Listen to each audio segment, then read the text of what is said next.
Assalamualaikum warahmatullahi wabarakatuh. Selamat sore, Ibu dosen, serta rekan-rekan semuanya. Perkenalkan, kami dari kelompok POA 02 pada mata kuliah Production and Operation Analysis. Pada kesempatan ini, kami akan mempresentasikan hasil praktikum panel project kami yang berfokus pada perusahaan manufaktur sepeda 8 mili bike, khususnya pada varian Green Bike. Tanpa berlama-lama, kita langsung mulai saja. Next. Sebelum melanjutkan, kami ingin memperkenalkan anggota kelompok PO02 yang terlibat dalam penelitian ini. Yang pertama ada saya sendiri, yang kedua ada Mas Agung Rizky Saputra, lalu ada Mas Yusuf Martinsa, dan Mas Agus Kristianto. Next. Sebelum masuk ke pembahasan, izinkan kami menyampaikan gambaran umum dari penelitian ini. Penelitian ini dilakukan pada perusahaan pemilik baik dengan tujuan untuk mengoptimalkan sistem produksi dan operasional melalui 8 modul analisis terintegrasi, yaitu forecasting, aggregate planning, bill of material, master production schedule, material requirement planning, lot sizing, inventory control, dan operational scheduling. Hasil dari penelitian ini diharapkan dapat memberikan rekomendasi strategis bagi perusahaan dalam meningkatkan efisiensi produksi dan memenuhi target permintaan pasar secara optimal dan berkelanjutan. Next. Penelitian ini didasarkan pada 8 pertanyaan utama yang menjadi analisis kami. Yang pertama, forecasting, bagaimana hasil peramalan permintaan yang tepat untuk memproyeksikan kebutuhan pasar green bike ke depan.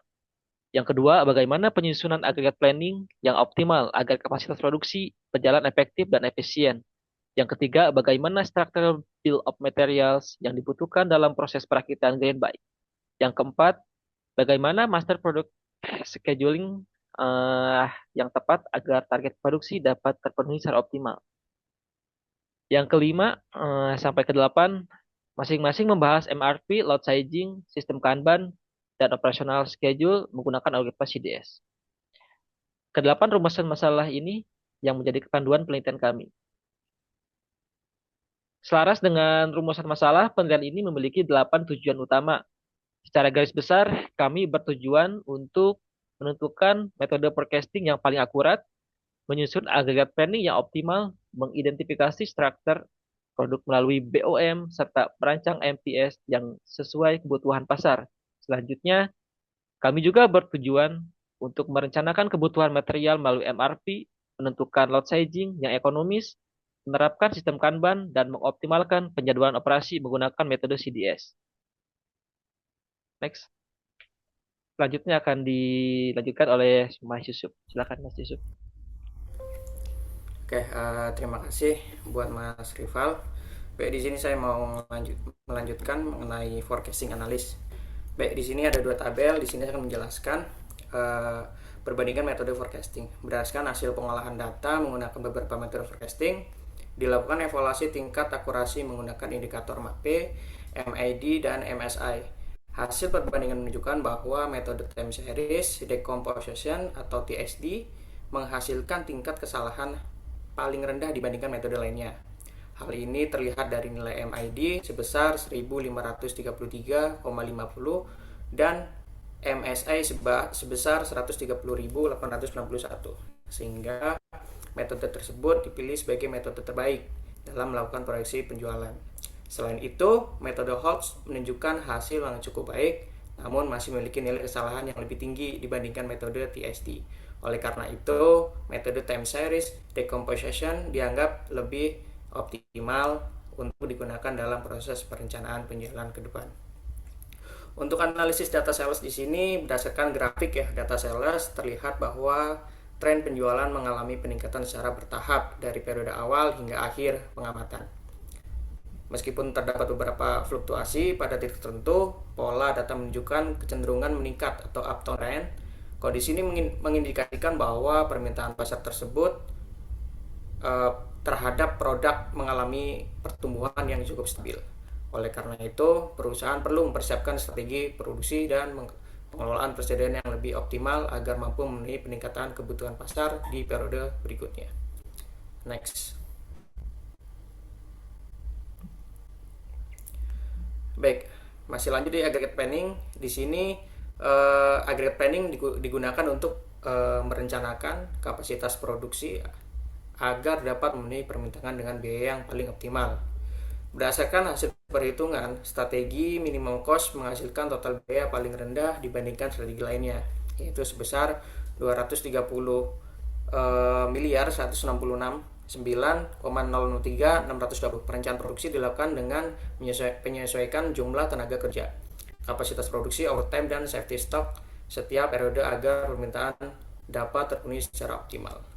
Di sini ada tabel total cost termurah secara analisis produksi.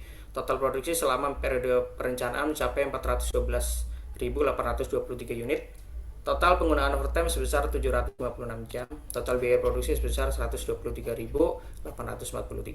Untuk total loss of sales sebesar yaitu 30.522 unit.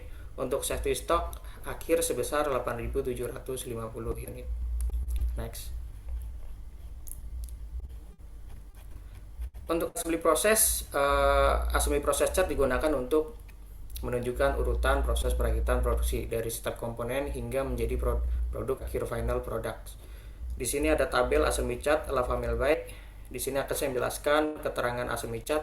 Untuk A2 yaitu final product sepeda jadi, A1 yaitu sub assembly utama sebelum final assembly. Untuk SSA 1 yaitu sub assembly komponen roda. Untuk BP yaitu body part rangka sepeda. Untuk H yaitu pusat roda. Untuk R rim yaitu velg roda. Untuk S spokes yaitu jari-jari roda. Untuk T yaitu tire yaitu seperti ban sepeda. Untuk alur perakitan, komponen roda dirakit terlebih dahulu melalui proses SSA1, kemudian digabung dengan komponen utama pada tahap SA1 hingga menghasilkan A2 yaitu final bag. Untuk manfaatnya sendiri yaitu untuk mempermudah proses assembly, membantu kontrol produksi, mengurangi kesalahan perakitan. Next. Masih di tahap assembly proses. Di sini produk struktur adalah representasi berbentuk pohon yang menguraikan semua elemen produk jadi, mencakup komponen, sub assembly, dan part yang diperlukan untuk produksi melalui assembly. Di sini produk struktur menunjukkan susunan dan hubungan antar komponen dalam pembuatan produk grand bike dari level paling bawah hingga menjadi produk akhir yaitu final bike. Struktur ini membantu perusahaan memahami alur, kebutuhan, material, dan proses assembly secara lebih sistematis. Pada level paling bawah terdapat komponen utama seperti spokes, rim, hub, tire, dan body part. Komponen tersebut kemudian dirakit secara bertahap menjadi sub assembly dan assembly A1 dan SA1 hingga menghasilkan produk akhir A2 final bag. Dengan adanya produk struktur, perusahaan dapat lebih mudah dalam melakukan perencanaan material, pengendalian persediaan, serta menentukan kebutuhan produk pada setiap level assembly. Selain itu, struktur produksi juga membantu meningkatkan efisiensi proses produksi dan meminimalkan kesalahan dalam perakitan produksi. Baik, mungkin itu yang bisa saya sampaikan. Akan dilanjutkan oleh Bapak Agung. Terima kasih. Baik, untuk MPS dan MRV.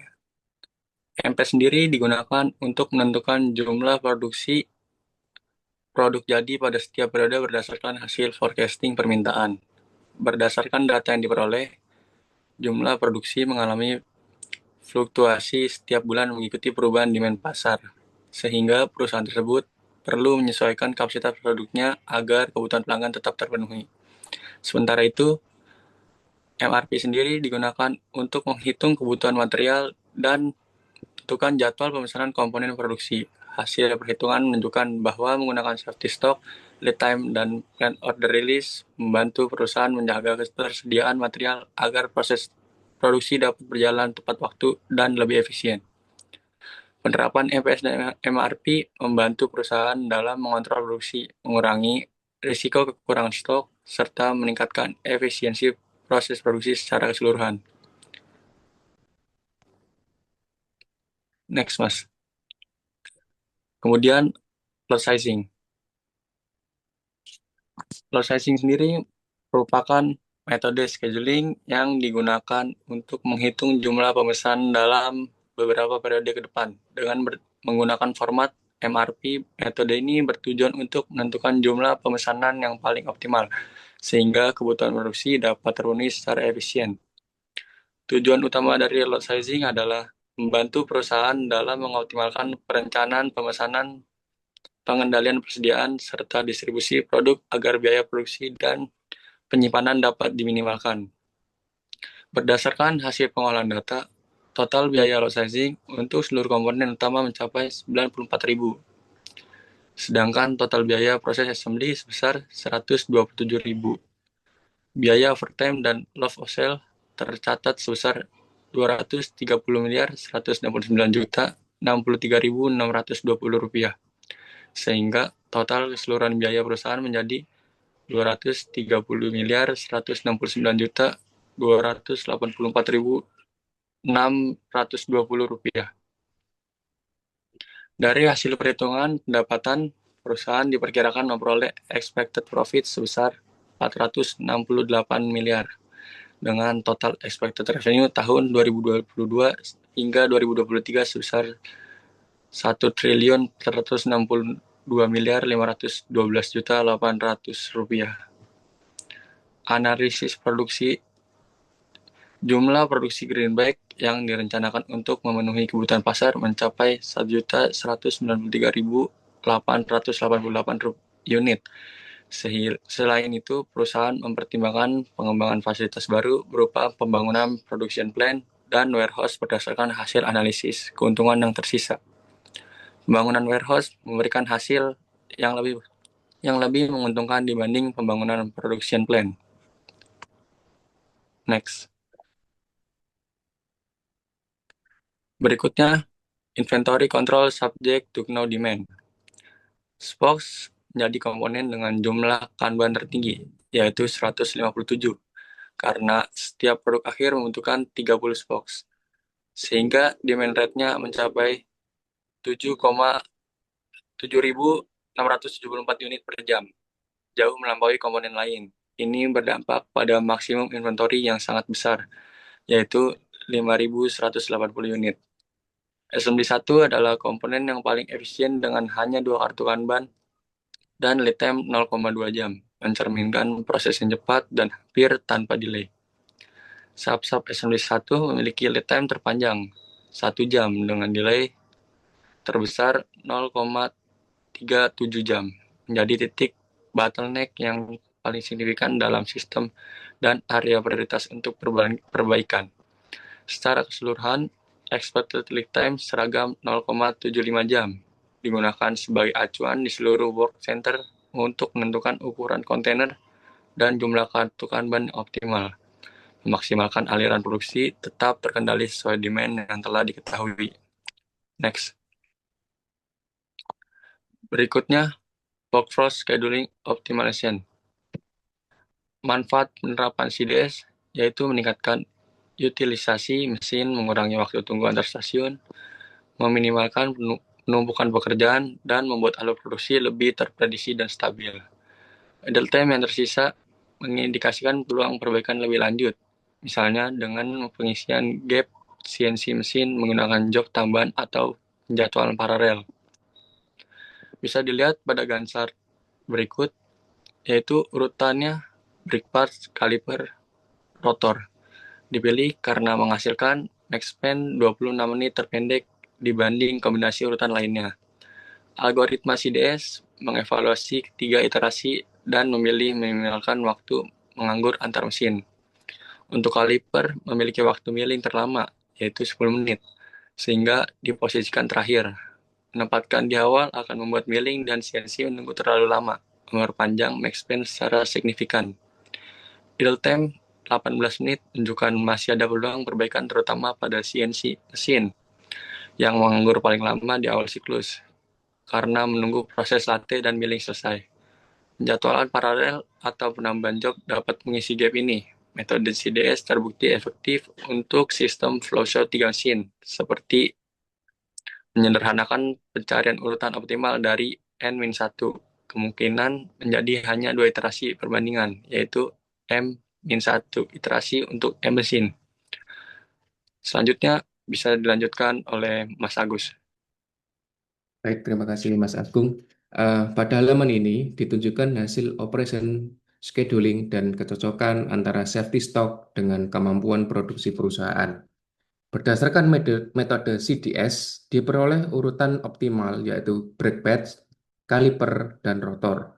Dengan urutan tersebut, proses produksi menjadi lebih efisien dengan max span sebesar 26 menit serta idle time mesin sebesar 18 menit. Selain itu, safety stock sebesar 8.750 unit masih berada dalam batas aman. Selanjutnya, untuk kesimpulan berdasarkan hasil analisis ini, metode forecasting adalah time series decomposition terbaik karena memiliki tingkat error paling rendah dengan MAP sebesar 2,05%. Pada agregat planning, strategi overtime ditambah dengan loss of sales menjadi pilihan paling ekonomis dengan total biaya sekitar 230 miliar. Kemudian penerapan BOM, MPS, serta MRP membantu perusahaan menjaga ketersediaan material dan kelancaran proses produksi secara lebih terkontrol serta efisien. Sebagai saran, perusahaan perlu memilih metode forecasting yang sesuai dengan karakteristik data, serta melakukan evaluasi berkala tentang kapasitas produksi secara agar efisiensi tetap terjaga.